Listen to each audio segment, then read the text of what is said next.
विज्ञान ज्ञान गुण सागर जय, कपीस दिवलोक उजागर जय।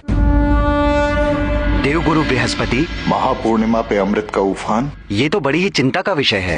हाँ सूर्यदेव, इस विशेष महापूर्णिमा पर अमृत में तीव्र उफान आने से चंद्रलोक असंतुलित हो सकता है।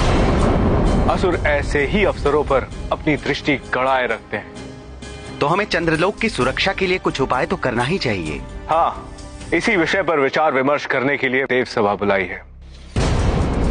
चंद्रलोक को बाकी ग्रहों के प्रभाव से भी सुरक्षित रखना होगा, क्योंकि ग्रह मंडल में 2 असुर ग्रह राहु और केतु भी है, और शुक्राचार्य जैसे दैत्य गुरु भी हैं। असुरों को 2 बूंद अमृत भी मिल गया तो वो अवध्य हो जाएंगे।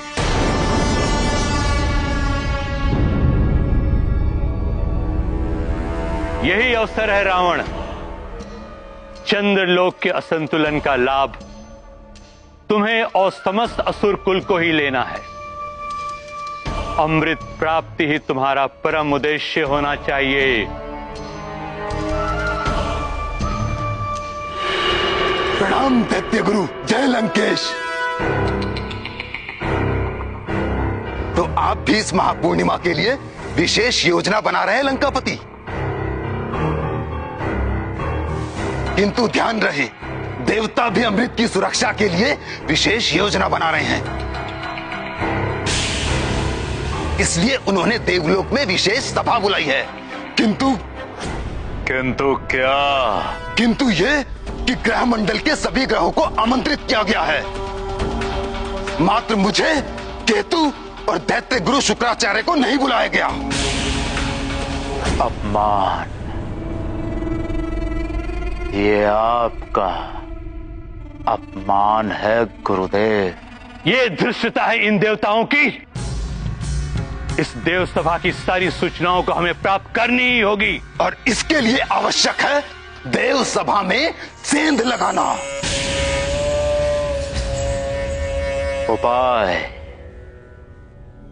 उपाय तो और भी है गुरुदेव।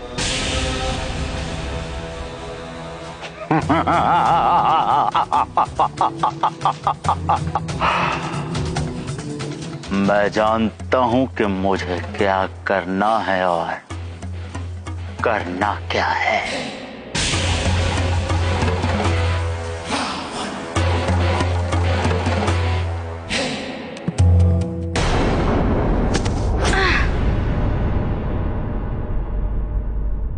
क्या लाए हो अपनी माँ के लिए, हमें भी तो बताओ।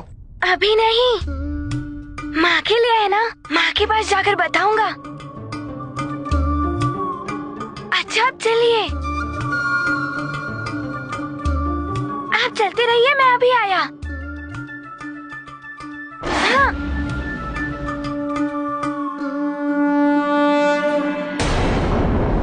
थोड़ी देर विश्राम करो, तुम्हारा मन भी शांत हो जाएगा।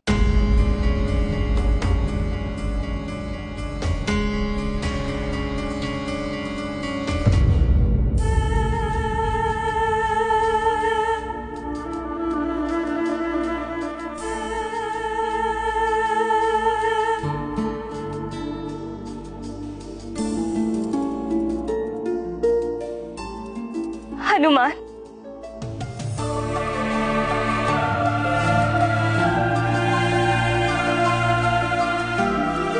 हनुमान, कहाँ जाने के लिए सज्जित हो रहे हो पुत्र?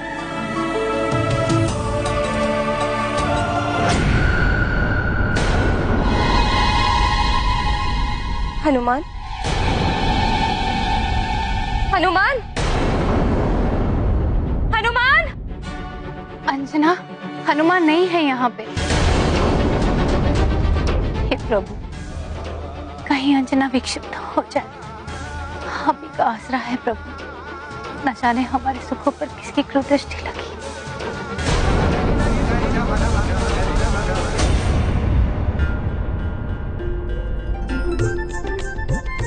क्या है?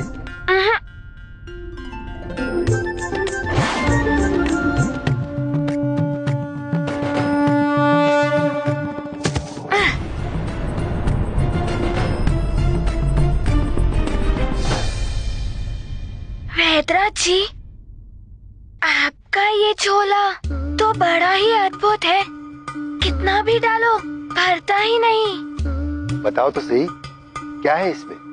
ये तो आपको वहाँ जाकर ही ज्ञात होगा। वैसे अभी कितना समय लगेगा? पृथ्वी के मार्ग से चलेंगे तो कुछ दिन लगेंगे, और तुम्हारी भांति उड़ के जाएंगे तो शीघ्र पहुंच जाएंगे।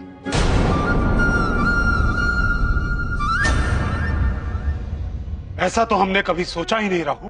तो सोचिए ना, आप न्याय के देवता हैं, आपकी असीम शक्ति के समक्ष कोई नहीं टिक सकता, फिर भी आप ग्रहाधिपति क्यों नहीं हो सकते? यहाँ तक कि अमृत की सुरक्षा का दायित्व भी आपको न देकर के चंद्रदेव को दे दिया गया। चंद्रदेव पे शनि की दशा आनी है, उन्हें चंद्र के खिलाफ उकसा के और मजा आएगा। मुझे तो ऐसा प्रतीत होता है कि ग्रहमंडल में तो क्या, कहीं भी कोई भी आपको महत्व नहीं देता। आपकी पत्नी ने तनिक सी उपेक्षा के कारण आपको श्राप दे दिया। आपके पिता श्री सूर्यदेव, वो चाहते तो आपको आपकी पत्नी के दिए गए श्राप से मुक्त कर सकते थे, किंतु उन्होंने भी ऐसा नहीं किया। उसी श्राप के कारण आप अपने किसी भी प्रियजन को चाहते हुए भी सीधा नहीं देख सकते।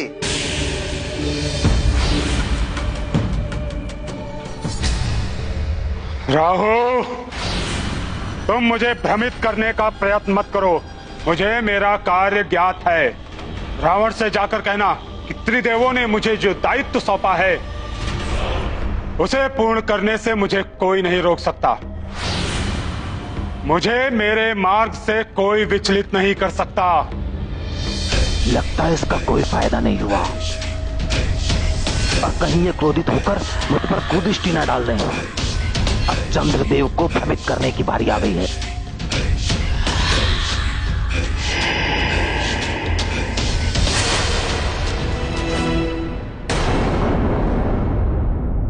राहु, मुझे देव सभा के लिए विलंब हो रहा है, मेरे पास अभी तनिक भी समय नहीं है। मैं कहां आपका अधिक समय ले रहा हूं चंद्रदेव। दैत्य गुरु ने आपके लिए बधाई संदेश एवं उपहार भेजे हैं, इसलिए मैं यहाँ पर आया। इसके लिए दैत्य गुरु को धन्यवाद बोलना राहु। अभी मैं शीघ्र निकलता हूँ। सभा तो आपके लिए ही बुलाई गई है चंद्रदेव, आपके लिए कुछ क्षण प्रतीक्षा कर लेंगे सभी देव। मेरे कारण कोई प्रतीक्षा करे तो ये अनुचित होगा राहु। सभा में समय पर पहुंचना चाहिए। जैसी आपकी इच्छा, मैं किसी अन्य दिन ये सब लेकर आता हूँ।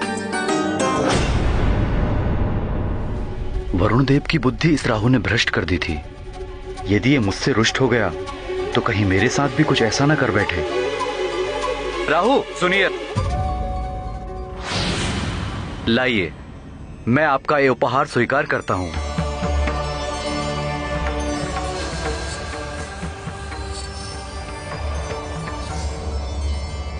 इस उपहार से आवरण तो हटाइए देवी।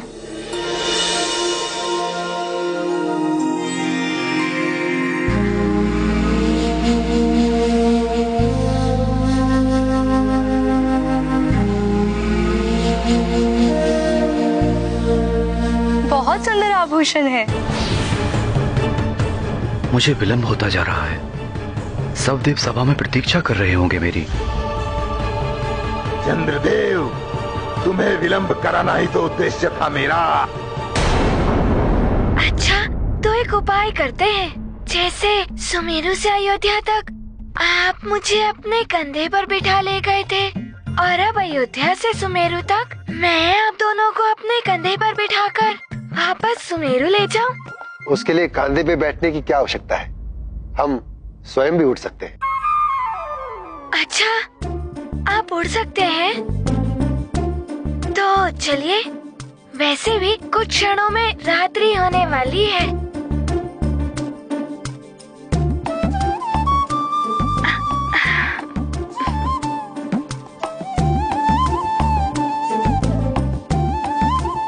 चलिए।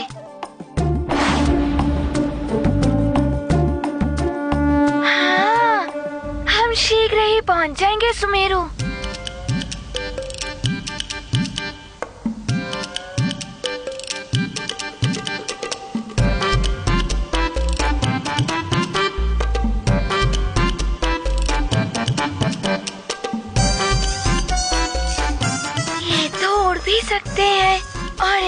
अद्भुत झोला।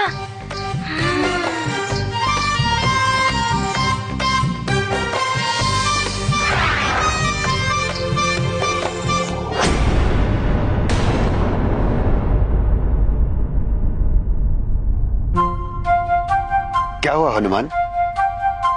हमें शीघ्र पहुंचना है, रुक क्यों गए?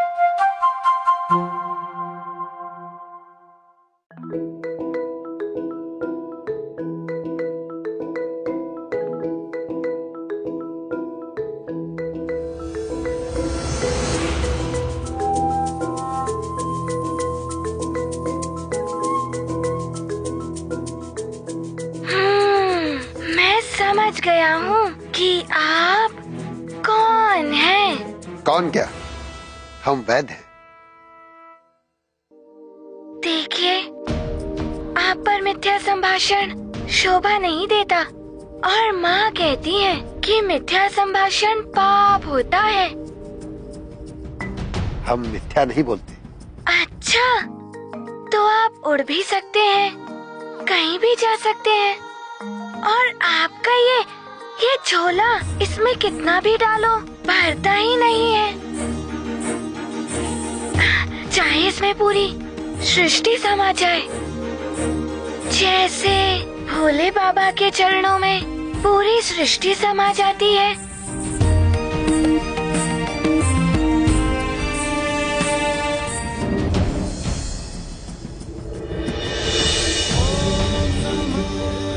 आप भोले बाबा है ना,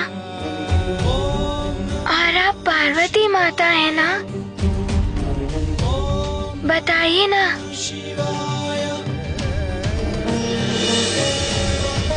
प्रणाम माता।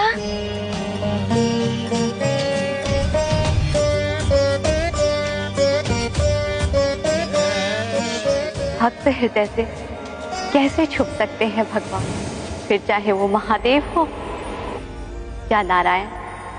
हनुमान, सत्य पहचाना तुम, ये तुम्हारे भोले बाबा ही हैं।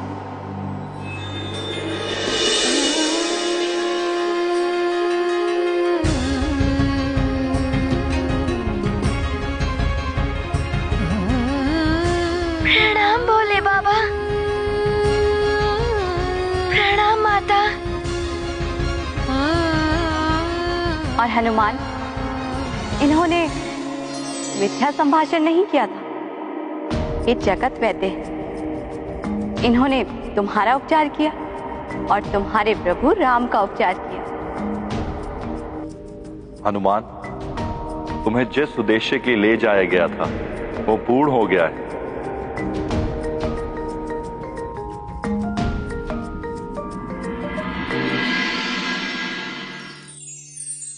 तुम्हारे आराध्य राम से भी तुम्हारा मिलन हो गया है। भविष्य में राम काज के लिए पुनः तुम्हारा उनसे मिलन होगा। मैं तो सदैव ही प्रभु राम के काज के लिए प्रस्तुत रहूंगा। हाँ हनुमान, किंतु अब तुम्हें सुमेरु लौटकर पुत्र होने के कर्तव्य का पालन करना है। अपनी राजधानी और अपनी प्रजा के प्रति अपने दायित्व पूर्ण करने। जैसी आपकी आज्ञा भोले बाबा, मैं ऐसा ही करूंगा। हनुमान, तुम्हारी माता अंजना सुमेरु में तुम्हारे लिए अपना सोना आंचल फैलाए व्याकुल हो रही हूँ। हम शीघ्रता से उड़कर महापूर्णिमा के पूर्व ही तुम्हें तुम्हारी माता के पास पहुंचा देंगे। चलो पुत्र।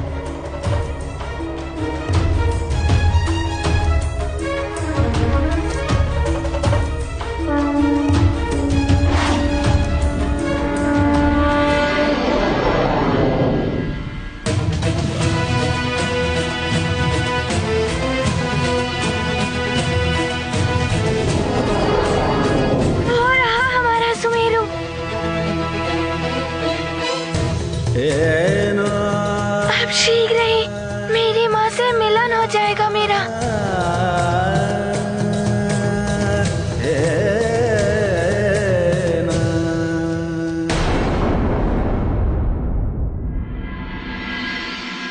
चंद्रदेव, आपने मेरे हृदय की पीड़ा को समझकर मुझे मेरे हनुमान के दर्शन कराए थे।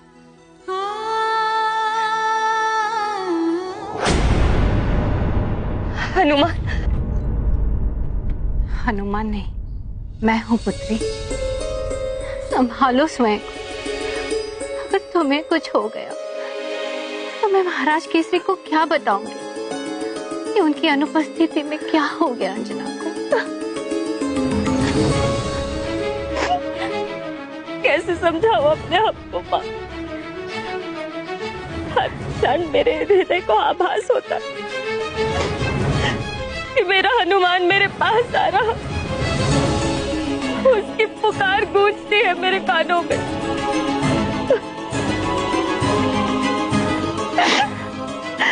मैं तुम्हारे हृदय की पीड़ा समझ सकती हूँ अंजना। जो हृदय के अधिक समीप होता है वो दूर रहकर भी अपनी उपस्थिति का आभास कराता है।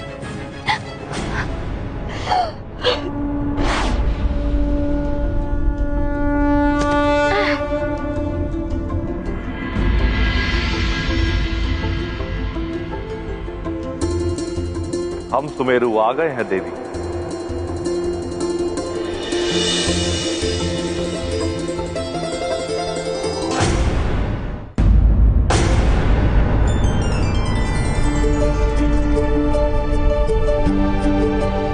माँ, कोई कुछ भी कहे, मुझे आभास हो रहा है कि मेरा हनुमान मेरे पास आ रहा है। अंजना, महाराज केसरी पंपापुर के ज्योतिषियों के पास गए हुए हैं। वो अवश्य कोई ना कोई उपाय ले आएंगे हनुमान को वापस लाने के। महारानी जी, हो सकता है आपकी प्रार्थना से द्रवित होकर भगवान सोमेश्वर स्वयं ही कोई चमत्कार कर दे।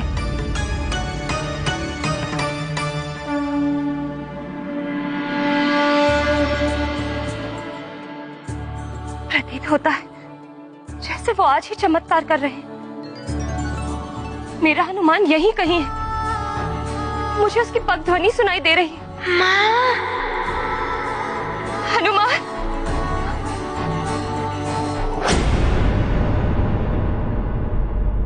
कहीं ये मेरा भ्रम तो नहीं? ये भ्रम ही है तुम्हारा अंजना। हनुमान तो वैद्यराज जी के साथ न जाने कहाँ हो। माँ कहाँ है?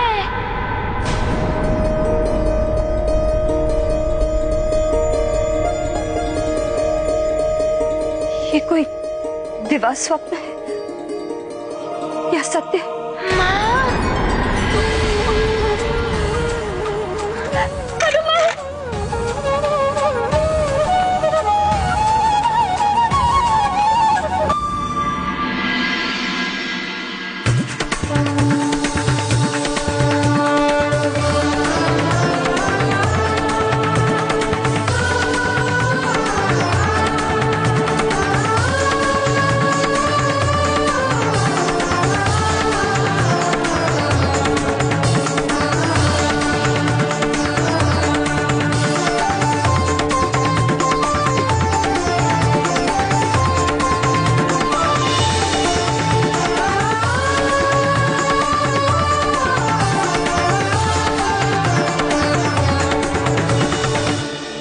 माता को मिल गए हनुमान, आंजनेय प्रिय शंकर सुवन।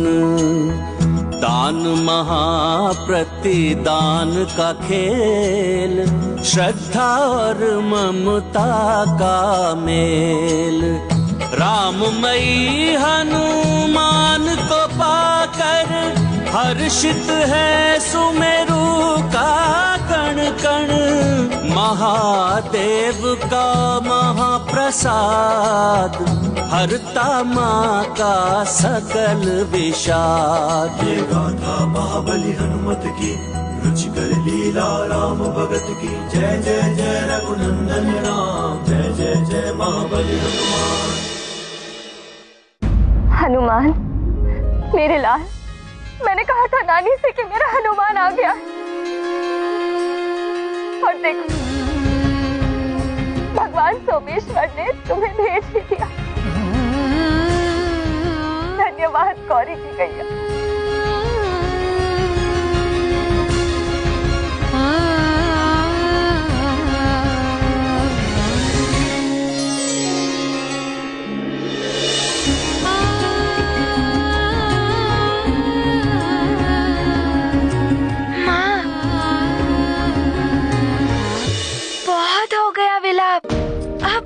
नहीं तो मुझे भी रोना आ जाएगा।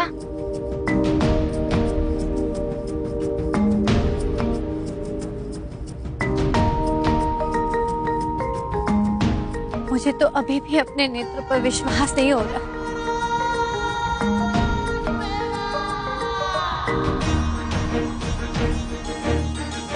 माँ, मैं आपके लिए ढेर सारे उपहार लाया हूँ।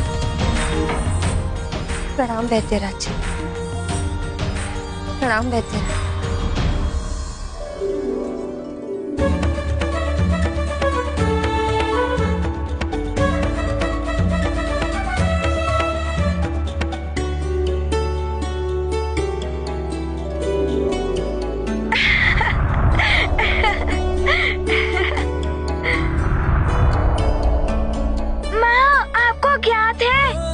पुष्पों में अयोध्या से लेकर सुमेरु तक की सुगंध है।